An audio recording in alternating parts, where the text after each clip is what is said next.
Welcome to Mini Horror Stories. SSV అనే కాలేజ్లో ముగ్గురు స్నేహితులుంటారు. వారి పేరు రవి, కార్తిక్ ఇంకా మీరా. వారు వాళ్ళ కాలేజ్లో జరుగుతున్న షార్ట్ ఫిలిం కాంపిటీషన్లో పాల్గొనాలనుకుంటారు. దాంట్లో భాగంగా వాళ్ళు ఒక పాత విల్లాకి చేరుతారు. తక్కువ బడ్జెట్లో హారర్ షార్ట్ ఫిలిం కోసం నిజమైన హాంటెడ్ లొకేషన్లోకి వెళ్తారు.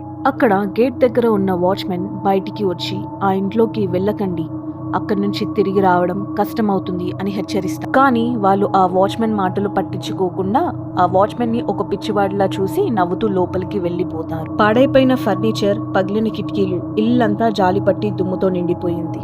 కార్తీక్ కెమెరా సెట్ చేస్తూ ఉంటాడు. ఇంకా మీరా రిహార్సల్ చేస్తూ ఉంటుంది. రవి సీన్ చెప్తున్నప్పుడు హాల్లో ఉన్న కెమెరాలో ఒక నీడ కదిలినట్టుగా రికార్డ్ అవుతూ ఉంటుంది. వారంతా అదేదో లైట్ ఎఫెక్ట్ అని చెప్పి వదిలేస్తారు.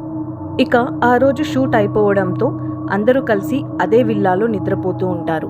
సడన్ గా మీరాకి నిద్రలో ఎవరో తన చేయి తట్టి లేపినట్టుగా అనిపిస్తుంది. మీరా ఉలిక్కిపడి లేచి కూర్చుంటుంది. ఇంతలో పొద్దునవుతుంది. మీరా తనకు జరిగిన సంఘటనని తన స్నేహితులతో షేర్ చేసుకుంటుంది. తన స్నేహితులు వాటిని కొట్టిపాడేస్తారు.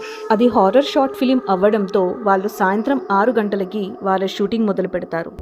అది అడవిలో నుంచి దయ్యం నుంచి దూరంగా పారిపోయేసి. షూట్ తర్వాత సడన్ గా మీరాకి మైక్ లో నుంచి ఒక అజ్ఞాత గలం వినిపిస్తూ ఉంది.